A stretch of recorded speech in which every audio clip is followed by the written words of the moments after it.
You're listening to the LA Football Podcast. Hey, what's going on, Los Angeles? What's up, UCLA Bruins fans? This is the LA Football Show, UCLA edition of the show. Thank you all for tuning in, making us a part of your day. I'm Ryan Dyer, your co-host, joined as always by the Madman, UCLA alum, Jamal Madney. What's up, brother? How we doing? Doing well, Ryan. Excited to, this is going to be a fun episode here, in terms of the game that we got created here. Always fun to be chatting all things UCLA football with you and, excited to get into it. Yeah, absolutely. So it's spring ball's done. There has been a few recruiting news, some big news for the Bruins, which is great. I know our guy Will Deckers talked about that on the Bruin Bible, and we'll probably talk more about that next week. See if any more come through the pipeline. They got a nice Bosco running back visiting this weekend. So, there's some good stuff happening with Chip Kelly and the recruiting trail for these Bruins. But today we're gonna have a little fun, and I want to give credit. There was a post going around. I mean, this happens all the time, so it's nothing new. But All Day LA Sports tweeted out, you have $25 to put together the all UCLA football team with a, list of players worth a monetary value ranging from $5 to $1. We'll post the graphic up on our page if you're on our website, or we'll have it up on social as well, so you can take a look at it. But we're going to go ahead and build this team. Why not? It's the off season, have some fun with it, and see what teams we came up with for $25. Would be interesting if that was a salary cap. But it is for this instance. So real quickly, though, got to pay the bills. Show is always brought to you by our friends at BetOnline. Head to betonline.ag today. Use our promo code BELIEVE. That's BLEAV. Gets you a 50% welcome bonus on your first deposit. Free money to play with. Tell them the guys at the LA Football Network sent you. Once again, that's betonline.ag. Promo code BELIEVE. All right, Jamal. So this is more challenging than I thought. I can actually pull it up here on the screen so people watching can see, but I'm wondering if I should read or if that would be counterproductive, all of these. Yeah. Why don't we show it up there and say, hey, here's the board. Here's what we got to deal with. Yeah. So let me pull that. Okay. So here is, at All Day LA Sports, shout out to you. Here is what we're working with here. We got, again, $25. You look at, one quarterback, one running back, one receiver, one tight end, one offensive lineman, one defensive lineman, one linebacker, one DB, and one head coach. So 9 total positions to fill out your $25 roster. So, Jamal, I'll let you start. Quarterback. Who were you taking at the QB position? So, Ryan, for me, this whole approach here it's all about value, right? It's output, and outcomes relative to the amount of, dollars that you have to spend. And so for me, when I look at this roster sort of holistically, I'm saying, who are truly the $5 guys? Who are the guys where at $5, I'm getting significantly more value than I would at $2 or $3. And so for me, that really was only maybe one position, and I won't give that away, but where I saw a tremendous difference. And so I sort of worked myself backwards from kind of that position to then build out this team. So having said that, for me at quarterback, I went with Rosen at $2. I mean, Rosen was the most talented quarterback that UCLA ever had. And so when I look at, pocket quarterback, Drew Olson was a pocket quarterback. Rosen was, McNown was. McNown is the most decorated quarterback in UCLA history, and he's the greatest because of the 20-game win streak and all the records and just everything he was able to do over 4 years. But when you look at arm and when you just look at natural ability, to me, Rosen was far superior to DTR and was far superior to Hundley. And so for me, at $2, Josh Rosen was a steal. Yeah, it's great points, and the value point makes a ton of sense. I was probably blinded by the output and production, and this was the one position I spent higher. I all these quarterbacks I think you can win with and do good things with. But when I just look at over the course of the career, who truly symbolize, greatness at the QB position. You could definitely make the argument DTR, what he did in his 5 years, specifically the last year. But, you look at those first 3 seasons, it was pretty tough sledding to get to where he got to. You look at Josh Rosen, some amazing moments, and everything you said is absolutely true. One of the top recruits, one of the best arm talents, one of the best just pure passers UCLA have seen. But it was a very up and down career, and you can blame a lot of factors on that. Brett Hundley, that one was a tough one for me because he obviously had a lot of great stuff and there was a lot of good players around him. But you just look at, 20-game win streak, the passing leader essentially. So I had to splurge here and I went Cade McNown, probably just because I was blinded by the output, blinded by the numbers, blinded by the hierarchy of where he ranks as UCLA quarterback. So I went McNown here. Love it. I mean, you can't, sort of argue with it, Ryan. I think and McNown is actually a friend of the family. I mean, I love Cade McNown. Yeah. You can see him going golfing at the Bel Air Country Club here from time to time. I mean, he's an amazing guy. Love him to death. So for me, it was just kind of more of a value play and kind of similar to DTR. And I think people forget this because the junior and senior year was just so great. I mean, when you talk about Cotton Bowl victory, the Rose Bowl appearance. I mean, Cade McNown was the reason I fell in love with UCLA football. He was a lefty. I was a lefty. And I went out in the front yard and wanted to be Cade McNown growing up. So McNown, holds so much sentimental value to me. But, having said all of that, his freshman and sophomore years were a little bit rough and he had to sort of grow into it. So when I took all of that into consideration, I went Rosen. Yeah, makes sense. So, all right. So $5 for me, $2 for you. Running back. This one for me wasn't hard, but where'd you go here? Ryan, I stayed in the $2 zone here. I mean, for me at Charbonnet at $2 was almost a no-brainer. I think that there's an argument to be made that Charbonnet is the greatest physical specimen to ever play running back at UCLA. And when you look at Charbonnet versus Deshaun Foster versus Jonathan Franklin, very similar backs in that regard. I think Charbonnet has more power than all of those guys. They had more sort of productivity and longevity because they were there longer.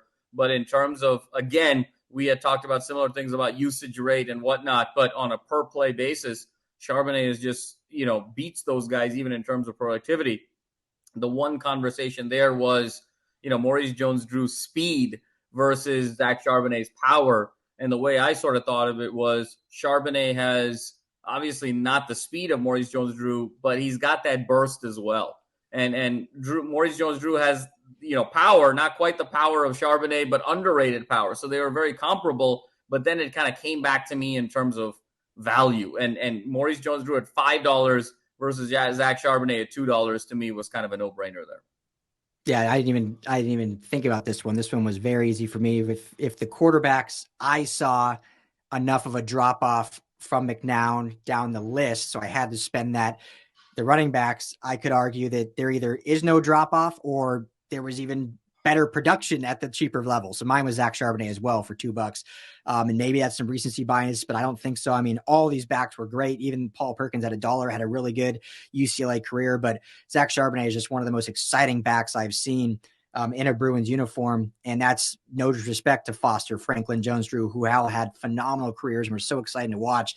Charbonnet was just a guy that anytime the ball was in his hands, like it was magic was going to happen potentially, and he could break one. And, there was, you could obviously, factor in the scheme there with Chip Kelly, the great offensive line play.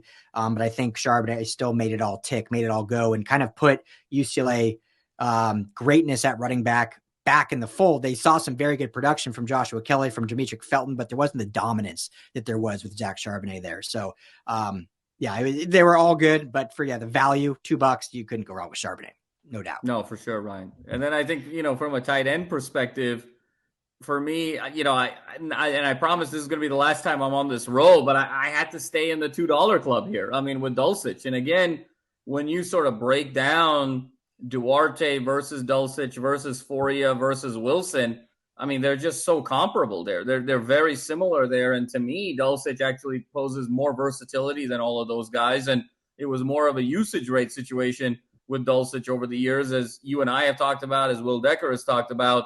And so to me, Dulcich at $2 was really staggering. Then it became kind of a conversation of Mercedes Lewis at $5 versus Dulcich at $2. And again, I just didn't see Mercedes Lewis Dulcich does everything Mercedes Lewis did, and Mercedes Lewis was more sort of a product of longevity, again, and sort of accumulated stats. But in terms of ceiling, I felt like Dulcich was very comparable with Mercedes Lewis, and in some cases, maybe even greater. Mercedes Lewis had a couple of things that he did very well in terms of just getting his break off the line and creating separation. But at $5 versus $2, I thought Dulcich at $2 was a steal. Yeah, I agree with everything you said. I had Greg Dulcich originally. Dolly. We obviously love Dolly. Yeah, I think we only saw a fraction of the talent while he was there. Just the usage rate, not used as much, kind of waiting for DTR to really come into his own as a quarterback. And so we didn't truly see, I think, how good he could be. And so I think out of just pure talent, he would be one of the best on this list, period. And for $2, what a value. I ended up having to go down to Thomas Duarte just to save money elsewhere, because I originally had Dulcich, and then I had to cut back a few dollars to make my ending picks. Which I don't think is a huge drop off. I think all these tight ends is just great value. So I think for $1 for Duarte, I'm definitely not upset about, just such a big body at tight end, what he was able to do over his career. So yeah, no disrespect to Duarte, but I went with him morely just because I needed to save some money elsewhere. No, it makes sense, Ryan. And then, there's no wrong answer there. And then I think when, you think about receiver, to me, it was a combination of who's a guy that can be a speedster, but also a guy that can be a possession guy. And so for me, this was a little bit surprising where, Lasley was a guy who, obviously sort of a gadget guy, not necessarily a huge speedster, not a huge possession guy, a little bit of both. Phillips, our guy, we love him so much, but kind of more of a pure possession guy. And then I was sort of looking at Freddie Mitchell. Freddie Mitchell was, a true kind of deep threat, kind of long ball guy, but, maybe not quite as clean as a possession receiver in terms of footwork and in terms of just mechanics. So for me, it came down to Danny Farmer and Craig Bragg. And when I thought of Danny Farmer, obviously in the McNown days, McNown would sort of roll to the left, go deep to Danny Farmer. Danny Farmer was a championship volleyball player, so he had tremendous athleticism in terms of being able to go up and catch the ball and go deep with it. But to me, probably the most underrated receiver in UCLA football history was Craig Bragg. Still the only receiver to have back-to-back 1,000-yard seasons as a UCLA Bruin. And at a time in 2002 and 2003 where UCLA was below average at quarterback. So to me, his ability to be a deep guy as well as a possession guy and to be able to put up that productivity with a quarterback, room that was below average for UCLA history standards and for the Pac-10 at that time, their standards, when I thought of putting Craig Bragg with the arm of Josh Rosen, I thought that was just too delicious a combination to pass up. So I went with Craig Bragg. Yeah, it makes a lot of sense. A great pick there. And I think, having him with Rosen is a good reason for that compliment there, and to, I guess spend up a little bit, $3, a good value there. So I went, I went kind of the same process you did. I ended up, just because of spending big elsewhere, which you'll see here in a minute, I had to kind of go cheaper here. And so I went Kyle Phillips, and I don't want to try to have recency bias. I know, throughout this list, you'll see some recent players or whatnot, but, I think Phillips brings you versatility. He's not the speed guy, as you mentioned, but he gives you return ability. Was a kick and punt returner for UCLA, had that great punt return for a touchdown. Was it against Cal or Colorado in one of the final games of the year that season? So Colorado, obviously had some shiftiness and was able to have kind of a elusive speed that maybe he doesn't get credit for. A true possession guy. When you look at I did the same thing. When you look at Cade McNown and his prowess as a quarterback, having a just reliable receiver like Kyle Phillips, I think would do wonders. So love Kyle Phillips, had a fairly long career with UCLA, 4 seasons with them, and was kind of in that 4 seasons, was waiting for his quarterback to kind of come into his own. When he finally did his last year, put up his best numbers, with almost 800 yards and 10 touchdowns, I believe. So, a little cheaper, but I think you can't go wrong with a guy like Kyle Phillips, who we both, love. You can never go wrong with Kyle Phillips. The answer to the question is always Kyle Phillips whenever you need it. And so Ryan completely agreed there.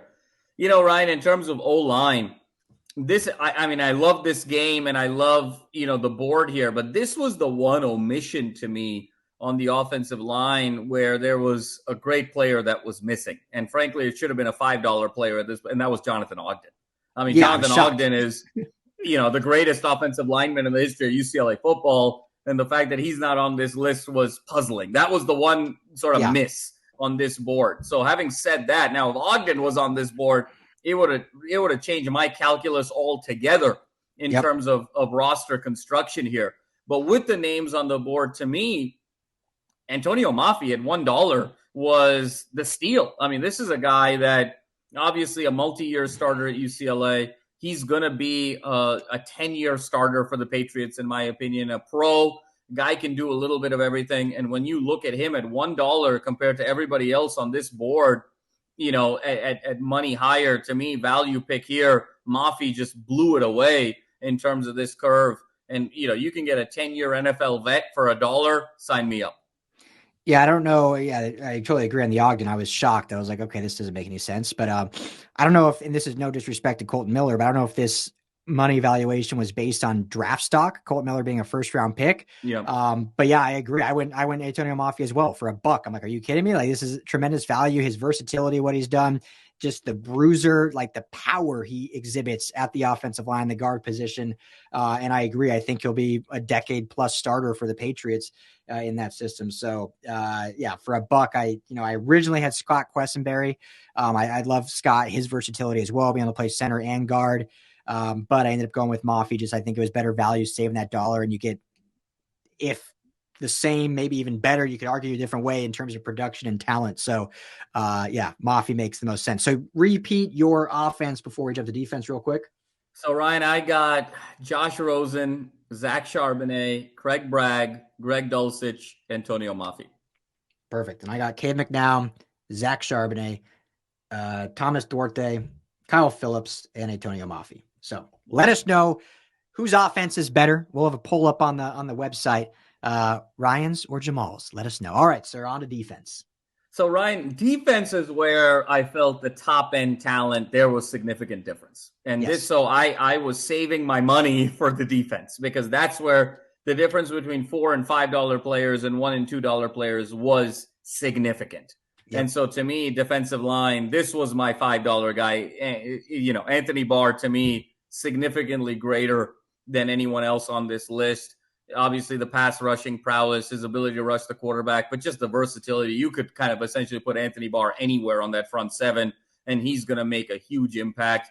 He's obviously had a decorated NFL career. And also, Bruin fans will sort of reminisce in this. He's the one who knocked out Matt Barkley in the 2012 game that ultimately ended the USC streak of 12 out of 13 wins and really shifted the tide to 3 straight Bruin victories as well. So for me, Anthony Barr, far and away the best player on this list, and even value at $5 was far and away the greatest. Yeah, this one was painful for me because I wanted Barr so badly, but in order to do so, I probably would have had to change my quarterback, and I just felt strongly about taking McNown. And so I unfortunately wasn't able to take Barr. I agree with everything you said. Probably should have, looking back, but I went Kenny Clark. I thought Kenny Clark at least does provide a still great presence on the defensive line there. Not that his pro career matters, but is having a very solid pro career. And so, for $4, able to save $1 there, which I didn't really have a choice. I kind of had to. It hurt me, but I agree with you on terms of the defense. Like, these were the two positions I definitely spent up on. And Kenny Clark, a drop off from Barr, but still much better than the remaining 3 there. So some definite talent equity there, at least in terms of these two guys. So I went with Kenny Clark. Love that, Ryan. And then, kind of thinking about it from a linebacker perspective, again, I saw really tremendous value in that upper echelon. And to me, Miles Jack at $4 was the player.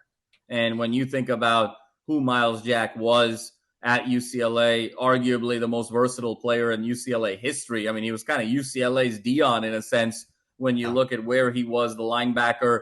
He was a run stuffer. He had beeline speed in terms of closing speed on tight ends, on receivers, on running backs. And then we lined him up, as an H-back. And, he was in goal line situations.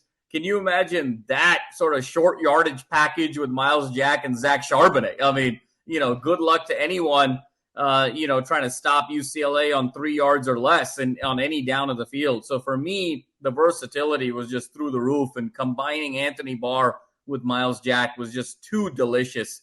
So I went with Miles Jack, linebacker, at $4. Love that. Yeah. I originally was debating between Jack and Kenny Young. Obviously a drop off there. But Jack was so fun to watch throughout his career and some of the goal line, rushes that he did. Ultimately, though, I decided to splurge and go Eric Kendricks, and just being the voice, the leader of the defense. His final season, Jamal, I know you know this, but 149 tackles, 11 and a half sacks, or 11 and a half tackles for loss, 4 sacks from the linebacker position.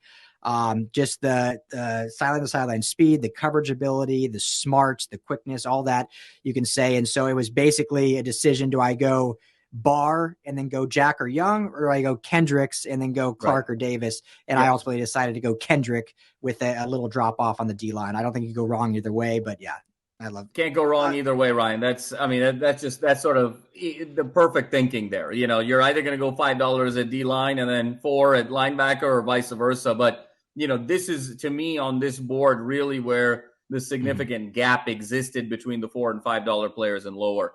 In terms of DB, Ryan, I think we sort of went back to a situation that we had on offense, where I think there was value all across the board.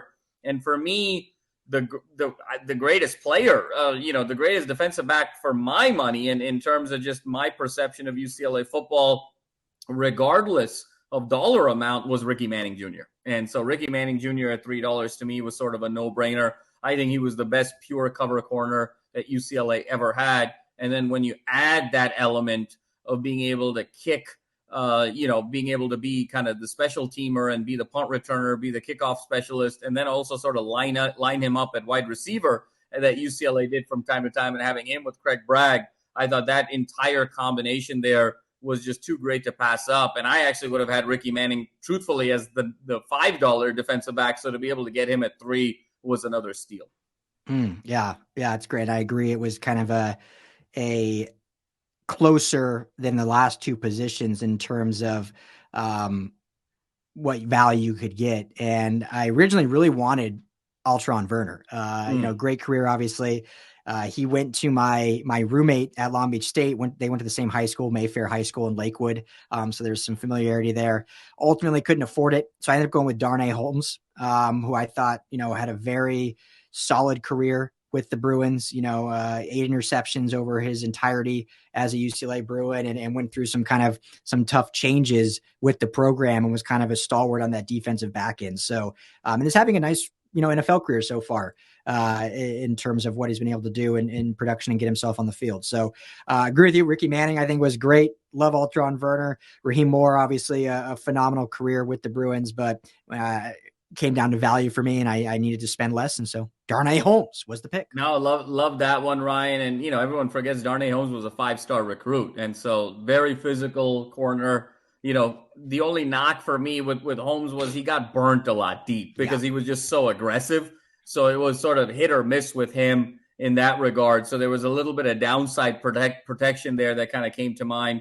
And then just like you, Ryan, it came down to Ricky Manning and ATV for me. And I still remember that pick 6 he had, back in 2007, in the Rose Bowl against Cal, and just, lit the Rose Bowl on fire there. For me, he was, as the second greatest cover corner on this list in terms of UCLA history. So it was a close call there, Manning, but Werner ended up going with Manning, though. And then finally, Ryan, I think for me, head coach, I think this was another no-brainer at $3 to go with Chip Kelly. I mean, when you talk about the visionary on offense, to be able to get it at $3. I think this was very interesting. Toledo obviously was 5 again because he was the quarterback. He was the coach for McNown in the golden years of 97 and 98. But then outside of 97 and 98, Toledo didn't really have a lot of success. And to me, I think Jim Mora may be the most overrated coach in the history of UCLA football. I think his 3-year run from 2012 to 2014, obviously it was 29 victories in those 3 years. But they just couldn't quite get over the top and get into those Pac-12 title games and win the conference. And I think he was also a tremendous beneficiary of USC being on sanctions. And the moment SC sort of, removed their sanction status, had full scholarships again, you saw the drop-off right away with Jim Mora. So to me, Chip Kelly is the best coach on this list. And again, in a similar situation, to get the best coach and to get it at $3. And I also love the idea of pairing a talent like Rosen with a mind like Chip Kelly. If that were to happen, I just think that it would be dynamite. Yeah. I'd be curious to see the relationship or if there'd be any clash with Kelly. Oh, yeah. I'm sure there would be a ton of clash, but I almost feel like I think Rosen was very intelligent. Yeah. And I think that part of the challenge with Rosen was he became rebellious and defiant. I think when the coaches didn't sort of match that intelligence and didn't know how to discipline him. But I think with Chip, the level of intelligence being so high, I think there would be sort of a respect factor there. And I'm kind of banking on Chip kind of honing Rosen the right way. Yeah, I agree. It would have been fascinating to see. So, well, I won't say exactly what you said, but I agree. To me, it was a no-brainer. Chip Kelly as well at $3. Other than everything you said, my reasoning was, we already know the results of the other coaches. Like Bob Toledo obviously had a great run, but at $5, that was not worth the value. Jim Mora, we know the results. They were Rick Neuheisel, we know the results. Not great. Carl Dro, we know the results. One big-time victory, really. That was it. Chip Kelly, we don't know the full results yet. Like the ceiling is still very high. The potential is still high. Obviously, it started off very slow, but now we're kind of at this peak era of the Chip Kelly era going into year 6 with the new quarterback at the helm, with the recruiting coming in, with all the stuff he's done in the transfer portal, with how he's, really embraced this integrity and building the program the right way. And so based on knowing what the outcome was of the other coaches and not knowing what the outcome of Chip Kelly, that alone was a no-brainer for me. And to get him at $3 made all the sense in the world. For sure, Ryan. So just to recap here, I had on defense, Anthony Barr, Miles Jack, Ricky Manning Jr., and then my head coach was Chip. Yep. And I had Kenny Clark, Eric Kendricks, Darnay Holmes, and Chip Kelly. So we only had 2 of the same, Charbonnet and Kelly. We're only 2 same there. But I think overall, did you use all $25 or were you under? I did. I was exactly at $25. Yeah, yep. Me too. I was at 29, and that's why I had to scale back a few because I was like, okay, I can't just, no offense, but I can't roll with Carl Durrell as my coach. Like that's not going to happen. So I'm going to have to scale these players back and make sure I get a different coach in there. So, well, anyway, there you have it. UCLA Bruins fans, who had the better team? Whose team is going farther in the Pac-12 this season? If these are the guys and the coach you're trotting out there, let us know. You can hit us up on Twitter at LAFB Jams, at Ryan Dyer at LAFB, at LAFB Network. You can text us, text UCLA to the keyword or the number 31032. We'll also have a poll right below this show on the website where you can vote. So, Jamal, any final closing remarks? No, Ryan. I mean, it's just such a fun game here. And I think it also kind of speaks to the parity in terms of UCLA football history, where, so many of these positions, I mean, it was a fight between kind of $5 and $2 sometimes, or $4 and $1, and just speaks to sort of the consistency of talent that UCLA football has had over the years. So excited to hopefully see this year's version of the Bruins kind of crack into that a little bit. Maybe we'll see a J. Michael Sturdivant or a Kyle Ford or an Ethan Garbers or a Mokiao-Atimalala make it on this list moving forward. That would be really nice. Hey, I mean, Mokiao-Atimalala is considered, as of today, like a top 2 edge rusher in this year's draft. So obviously there's a lot of hype around Latu, and deservedly so with the great year he had, the rebound year he had, and hopefully he can keep it all together and put up another performance this year. So, well, Jamal, thank you as always. Fun as always. Bruins fans, thank you for tuning in. Everyone, enjoy the remainder of the week. Enjoy the weekend. And whenever you are listening to this, we'll be back next week for more Bruins talk. As always, for Jamal Madney, I'm Ryan Dyrud. Talk to you guys all soon.